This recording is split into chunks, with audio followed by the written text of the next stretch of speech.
This is Matt with Mel Express Radio. I have with me Kirk Windstein, the mastermind behind Crowbar. How are you today, man? Doing good, thank you. The band's new album, Zero and Below, is due out March 4th. What can you tell fans about the upcoming album? It's Crowbar, a little more mature. It's heavy as always. We always try to bring in a few new elements with each record. I don't know if we actually did that, but we kind of went backwards a lot, in my opinion.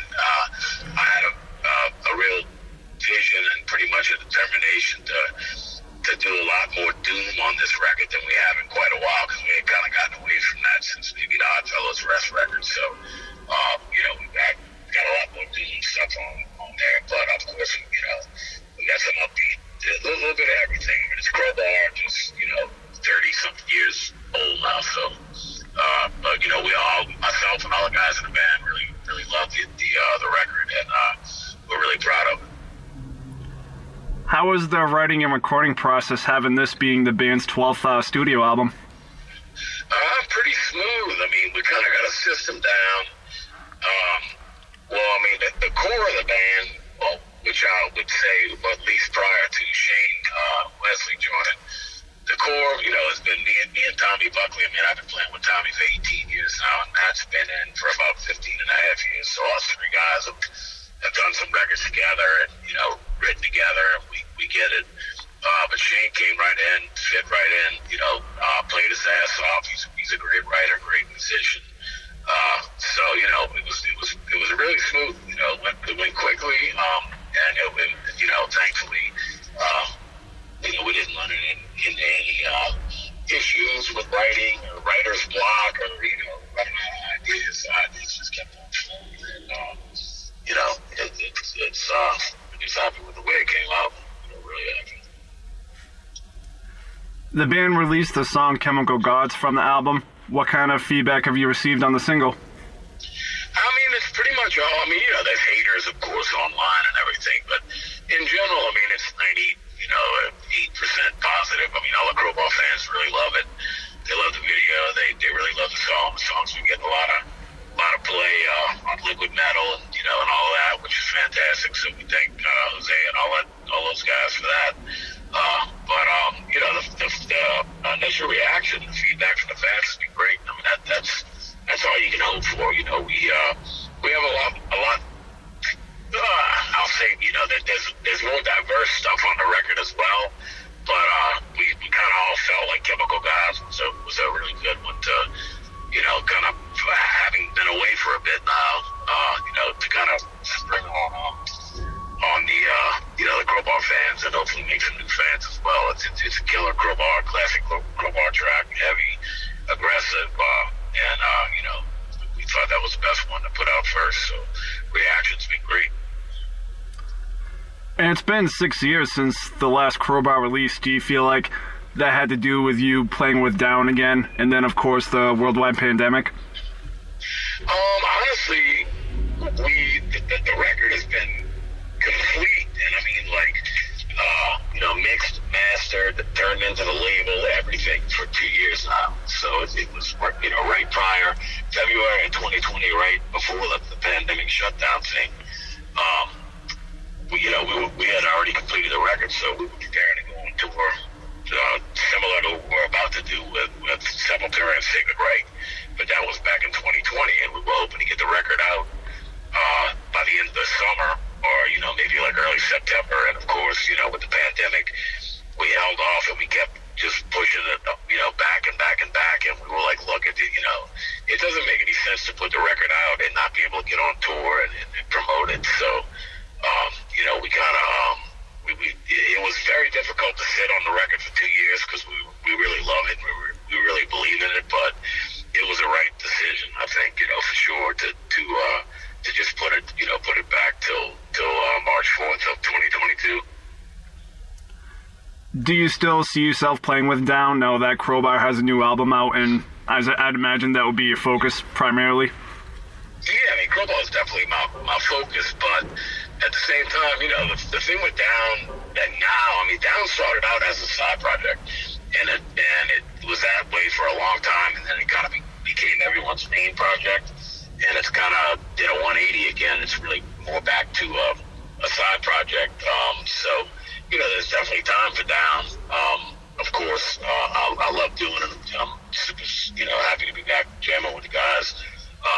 Definitely time for Down, but, Crowbar is totally a priority. Just like, Phil's got his own thing with the Illegals. Jimmy's got I Hate God. Pepper's got COC. So, that's our priorities. But Down, there's always time for Down. And, it's a blast when we do jam. Now, this is going back to 2008, around there, when you formed Kingdom of Sorrow with Jamie Josta. Do you ever see Kingdom of Sorrow put out another record? Yep. In fact, I did a podcast with Josta the other day. So, we talk all the time and text all the time. So it's definitely in the works. In fact, I think he may actually be, kind of figuring out a record deal or something for it. But we're excited to do it. It's a great project. It's a lot of fun. And it's, it's something for me, just like, Down is a lot different than Crowbar. I mean, Kingdom might be a little more similar, but, it's also a lot different in its own way. So, I love music and heavy music in particular, but I love all styles of music. So, for me to do it with Jamie, which is, he's a very, dear friend and, and business partner really. So, to be able to jam with him is a blast. So I'm looking forward to it, man. I was at the very first Kingdom of Sorrow show at the Palladium in Worcester, Mass. With That Will Be Done. Oh, okay. Yeah, no, the lobby thing. Yeah. It was killer, except I couldn't see. I kept trying to tell a guy, like, I need a light on my guitar. Like, we didn't really, we rehearsed, like, the night before. We ran through the set maybe, like, twice, and that was the extent of all the rehearsals. So it was a little raw, but it was, it was fun. I mean, it was definitely fun. Looking forward to, to doing more stuff with Kingdom for sure. And the band will be touring with Sepultura in North America soon. What are your expectations on finally getting this tour up and running? It should be killer. I mean, we've toured with Sepultura. We did 25 shows in Europe back in 2010. And Sacred Right, Jesus, they took us on our first long, extended U.S. tour back in 93. So, our friendship with those guys goes back that far. So, we're looking forward to it. It should be a great tour. A lot of fun. Of course, with COVID, things are different now. But, in general, I'm all the bands on the tour kick ass. So, I'm looking forward to it. Going back to that tour, was that the tour where you played Orgasmatron on your birthday with the band? Yep, that was in 2010, exactly. And they asked me, and I'm like, all right, I said, I don't know the song, but I've heard it a million times. So Andrea showed it to me, backstage, and toward the end of the set, we wheeled out like a half stack and plugged me in, mic'd me up, and did the song. I actually didn't make any mistakes, so I was kind of happy. What are your plans following the Sepultura tour? I don't know yet. I mean, everything's, it seems to be, I want to be cautiously optimistic, but seems to be getting a little more, quote unquote normal as far as, bands being able to tour in the States. So, for us,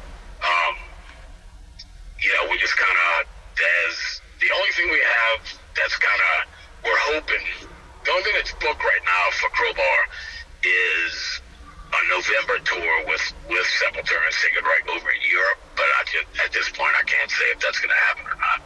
It's like, things like that are out of our hands. It's like, even on this tour here, our booking agent spoke to us and management and everything, and it's like we have 2 Canadian dates, and we're not going to try to do them because it's too risky with the border crossings, and if one guy pops up positive or something, even though we're all fully vaxxed and shit, I've even had it myself and the drummer both caught it already. But one guy pops up positive or something, it can ruin the whole tour.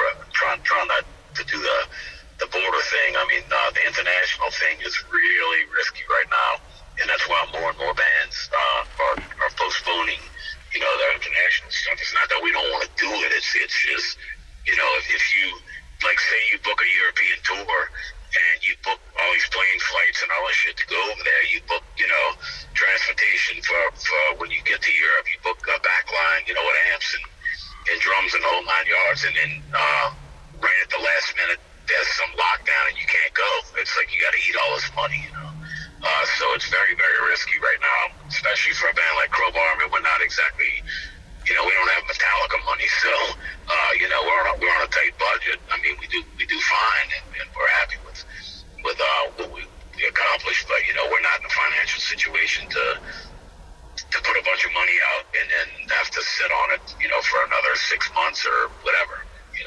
So, right now, like I said, it's just kind of, it's the whole international thing's a little risky, which is weird for me because, I'm so used to going to Europe, anyway, two or at least 2, if not 3 times a year, sometimes 4. So, and of course Canada's like it's a normal stop on a lot of tours to pop up and play a few shows and come back down, and it's never really an issue. But, with the COVID thing, has kind of changed all that. Out of 12 albums, what is one Crowbar album that you would recommend to a new fan, and why? Well, of course I'm gonna say the new one, but I would say, the self-titled is a classic. I love Broken Glass. I love Oddfellows Rest a lot. And to me, really, Zero and Below, the new one, is probably the closest thing to Oddfellows Rest, just because there is a lot more. There are a lot more dynamics involved with the songs, and some more melodic stuff here and there, some more doom stuff. And this new record's more diverse than I think than the last few records have been. So, but of course, I'm gonna pump up the new one. But really, anything, man. I mean, Crowbar's Crowbar. We try to keep improving, but we stick to what we do, and that's all we do. And with over 30 years of Crowbar, and obviously playing with Down and Kingdom of Sorrow, what have just been some of your favorite memories playing music and touring the world? I mean, there's so many. I mean, one of the highlights I would have to say was touring with Metallica with Down, and back in 2008 when Death Magnetic album came out, Metallica album. We were on the first leg of the arena tour, and our leg of the tour ended at the Smoothie King Center here in New Orleans, next to the Superdome, which is where the Pelicans used to be on, whatever the basketball team plays at. And playing in front of all my friends in the arena opening for Metallica was a pretty big fucking deal, no doubt about it. And it was awesome. I mean, especially I used to work there a lot as a runner, as a stagehand, so I was very familiar with the arena, but only as a worker, so getting to get up and getting up there and playing, right before Metallica, in front of a hometown crowd was a pretty fucking big deal, for me. Is there anything that we haven't gone over that you'd like to throw in? Just, not really. I mean, the tour, of course, is, like Jesus, we have to, we literally, we call it deadhead driving when you drive, a long way without any gigs. So, we have to drive from New Orleans to Sacramento, California, do the whole tour, end in Berkeley, California, and then deadhead drive back to New Orleans. So, we actually leave a week from Sunday night to go on tour. So, for us, just promoting the tour, promoting Zero and Below, coming out March 4th, is really, that's the main thing, man. Now, my last question for you, with you being the founder and only original member of the band, what has been your driving force to continue Crowbar for over 30 years? I mean, obviously, I love it. I'll never get rich from it, but that's okay. That wasn't my intention in the beginning. But obviously, I love doing it, and really, I think that Crowbar deserves more respect, and it's like, I kind of feel like even 30 plus years into it, we're still kind of a bit of an underdog. We have, our fan base, but, I enjoy going out and playing in front new fans. So I would say that, just still not really reaching all of my goals with Crowbars is what keeps me going, because I'm not a quitter at all. So, I think that's important to just keep that hunger, to succeed. And that's kind of what keeps me going. That's all the questions I have for you. Thank you so much for your time. Thank you, brother. I appreciate it big time, man. Oh, as do I. It's been great talking to you. I can't wait to hear the new album. Hope you and the whole Crowbar crew stay safe and healthy on the upcoming tour. Thanks so much, man.